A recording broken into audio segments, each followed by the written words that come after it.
Assalamualaikum warahmatullahi wabarakatuh. Saya Ilham Firdaus Sajadarmo, Bimbingan dan Konseling 2017 Universitas Sultan Ageng Tritayasa akan menjelaskan minmap saya dengan materi bimbingan dan konseling terhadap murid berkebiasaan buruk, murid lambat belajar, dan murid cepat belajar. Murid yang berkebiasaan buruk adalah perbuatan atau sikap seorang murid yang berulang kali dilakukan dengan sengaja dan sifatnya bertentangan dengan perbuatan atau sikap sebagaimana diharapkan daripadanya oleh orang lain. Kemudian ada ciri-ciri murid berkebiasaan buruk. Yang pertama, kebiasaan yang ada pada seorang murid terlihat dalam tindakan dan sikap yang dilakukan berulang kali karena bertentangan dengan norma yang dianut oleh kelompoknya. Misalnya, di sekolah ada tata tertib menggunakan pakaian seragam dengan rapi, namun murid tidak menghiraukan ketentuan tersebut dalam menggunakan seragam yang rapi di sekolahnya, maka itu disebut kebiasaan buruk. Kemudian yang kedua, kebiasaan murid yang bertentangan dengan norma yang dianut oleh lingkungan masyarakat, misalnya kurang sopan terhadap orang tua dan guru di sekolah. Yang ketiga, murid yang memiliki sikap dan watak tertentu yang tidak baik, misalnya pemarah dan sebagainya. Kemudian, tindakan yang dilakukan murid sehingga dapat merugikan dirinya sendiri maupun lingkungannya, misalnya mencuri dan sebagainya. Kemudian ada sebab-sebab murid berkebiasaan buruk. Hampir semua kebiasaan buruk disebabkan penyesuaian sosial yang salah. Untuk pertumbuhan pribadi yang sehat, manusia melakukan penyesuaian sosial sejak lahir. Penyesuaian diri pada lingkungan sosial tumbuh dan berkembang sejalan dengan bertambahnya usia dan kematangan pribadi. Dengan demikian, manusia perlu menumbuhkan keimanan dalam kehidupannya, meskipun sering tidak dapat tercapai karena berbagai faktor, antara lain kelelahan, penyakit, kegagalan, konflik, kemerosotan nilai atau moral, dan sebagainya. Manusia yang lepas dari jalur keseimbangan kerja akan melakukan penyelewengan.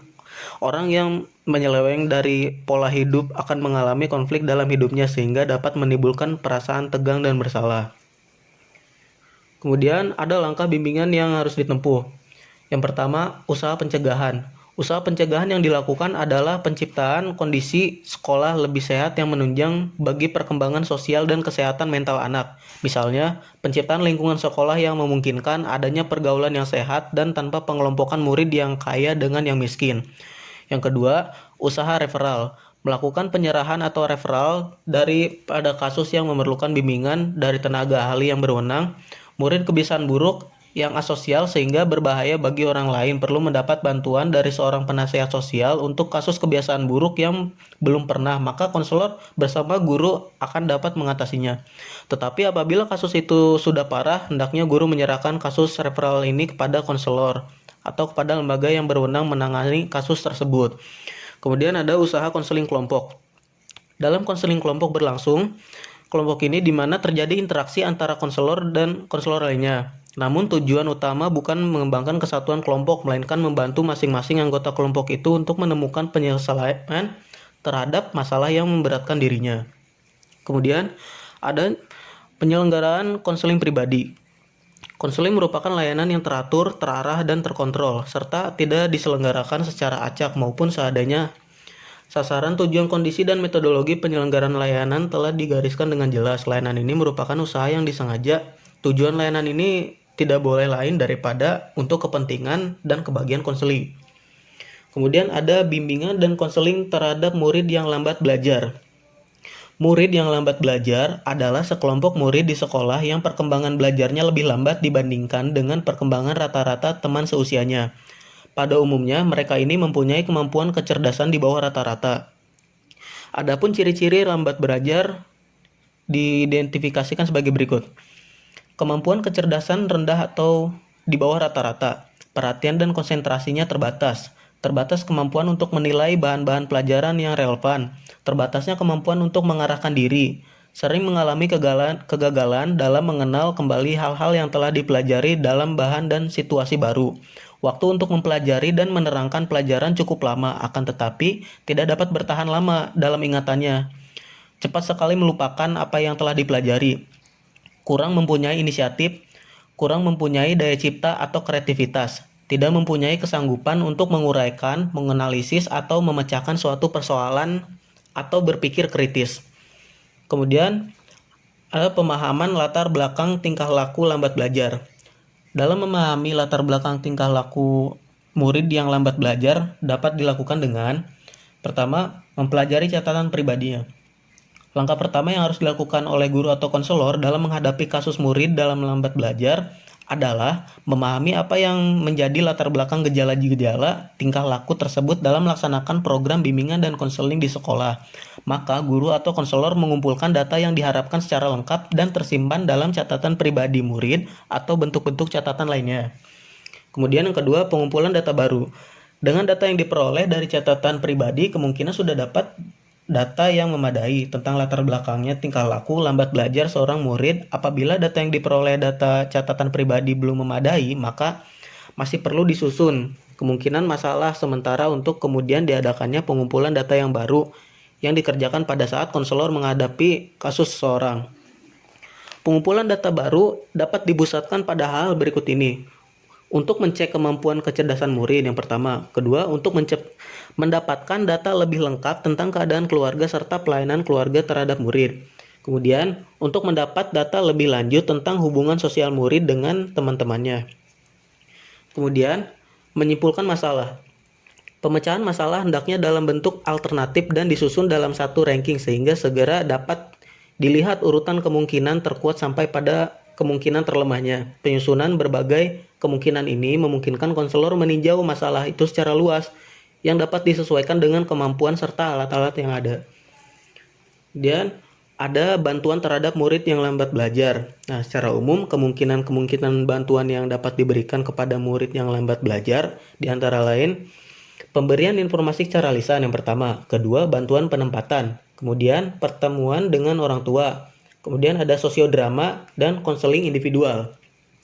Yang pertama, pemberian informasi secara lisan ini adalah memberikan informasi yang dibutuhkan oleh murid sesuai dengan kasus yang dialaminya. Informasi ini dapat diberikan dengan cara tanggung jawab, diskusi, dan ceramah. Cara yang dipergunakan tergantung pada kemampuan dan kesediaan murid yang bersangkutan. Kemudian yang kedua, ada bantuan penempatan. Bantuan penempatan ini ditunjukkan untuk memperbaiki bantuan murid dalam membatasi kesulitannya, khususnya yang menyangkut hubungan sosial murid di dalam kelas dan tingkat kemampuan murid, misalnya penempatan murid pada kelas heterogen yang sesuai dengan tingkat kecerdasannya. Kemudian ketiga ada pertemuan dengan orang tua. Pertemuan dengan orang tua murid ini yang dianggap paling banyak manfaatnya adalah membantu kesulitan yang dihadapi murid, memberikan saran-saran tentang bagaimana sebaiknya memberikan pelayanan kepada murid yang lambat belajar, dan memberikan motivasi serta petunjuk cara-cara belajar yang efektif dan efisien. Kemudian ada sosiodrama. Sosiodrama ini digunakan untuk memperbaiki hubungan sosial dengan teman-temannya. Dalam pelaksanaan sosiodrama ini harus memperhatikan langkah-langkah sebagai berikut. Yang pertama, mempersiapkan pengelompokan murid, mengidentifikasi masalah yang dihadapi, kelompok merencanakan tema cerita. Kemudian yang kedua, introduksi yang meliputi memperkenalkan kegiatan dan tujuan serta menjelaskan cara-cara pelaksanaan kegiatan. Yang ketiga, pemilihan peran yang meliputi kegiatan, menceritakan garis besar cerita dan penentuan para pemain. Kemudian pelaksanaan sosiodrama yaitu masing-masing pemeran memerankan perannya sesuai dengan fantasinya. Kemudian mendiskusikan sikap-sikap yang diperankan, bertukar pendapat dan saran tentang sikap tersebut mengarahkan dan pemecahan masalah. Kemudian mengulangi permainan setelah memperhatikan hasil diskusi. Kemudian terakhir konseling individual. Pada tahap ini konselor memberikan bantuan kepada murid secara individual dengan memperhatikan masalah-masalah yang dihadapi. Masalah-masalah ini memiliki intensitas kesulitan yang cukup dalam dan konselor mempergunakan bermacam-macam teknik sesuai dengan keadaan dan latar belakang murid. Yang terakhir, usaha-usaha tindak lanjut atau follow up. Setelah guru atau konselor memberikan bantuan dalam proses pemecahan kesulitan dalam belajar, maka masih perlu mengikuti perkembangan murid. Langkah ini juga merupakan evaluasi terhadap seluruh tahap dalam proses pemecahan kesulitan belajar bagi murid yang lambat belajar. Pada tahap ini biasanya dilakukan kegiatan-kegiatan seperti mengadakan wawancara dengan orang tua dan guru untuk mencek apakah perubahan tingkah laku telah terjadi atau belum. Di samping itu, perlu observasi langsung terhadap murid lambat belajar yang mendapat bantuan tersebut terhadap bantuan yang belum berhasil. Apabila masih berada dalam kemampuan konselor, maka dapat diadakan usaha umpan balik atau feedback. Apabila pelayanan bantuan yang dilakukan oleh konselor terhadap murid lambat belajar di luar batas kemampuannya, maka konselor telah melakukan fungsi pengantar atau referral. Kemudian yang terakhir, bimbingan terhadap murid cepat belajar. Murid cepat belajar adalah murid yang cepat sekali menerima, memahami, dan menguasai pelajaran yang diberikan kepadanya dengan prestasi yang baik sekali. Hasil prestasi yang baik itu bukan hanya pada pelajaran tertentu, melainkan meliputi semua mata pelajaran. Sehingga hasil prestasi belajar yang dicapai dapat dilihat pada rapot dan nilai ujian akhir pun baik sekali. Kemudian adapun ciri-ciri murid yang cepat belajar adalah murid yang pada umumnya memiliki inteligensi yang tinggi. Murid yang cepat sekali menerima, menguasai, dan memahami serta memproduksi pelajaran yang diterimanya.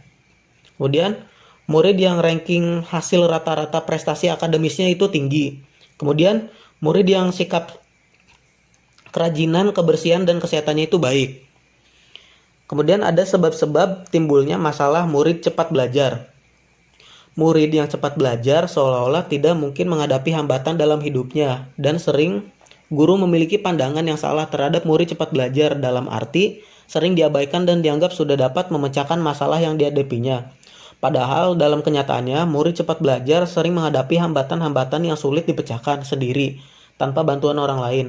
Nah, hambatan-hambatan ini bersumber dari berbagai hal, tetapi yang pokoknya ini adalah pertama, kurang pengertiannya dari guru atau pendidik kepada murid cepat belajar, sehingga pendidik atau guru ini ragu-ragu untuk berbuat sesuatu kepadanya. Kemudian, perhatian guru pada umumnya ditunjukkan kepada murid rata-rata atau murid yang terbelakang. Kemudian, pendidik beranggapan bahwa murid cepat belajar bisa menjaga, memelihara, dan mengembangkan dirinya sendiri tanpa bantuan orang lain. Kemudian yang terakhir, cara membimbing murid cepat belajar. Untuk memberikan layanan bimbingan secara tepat, maka perlu bagi guru dan konselor mengetahui latar belakang pribadi kehidupan di masa lalu dan sekarang.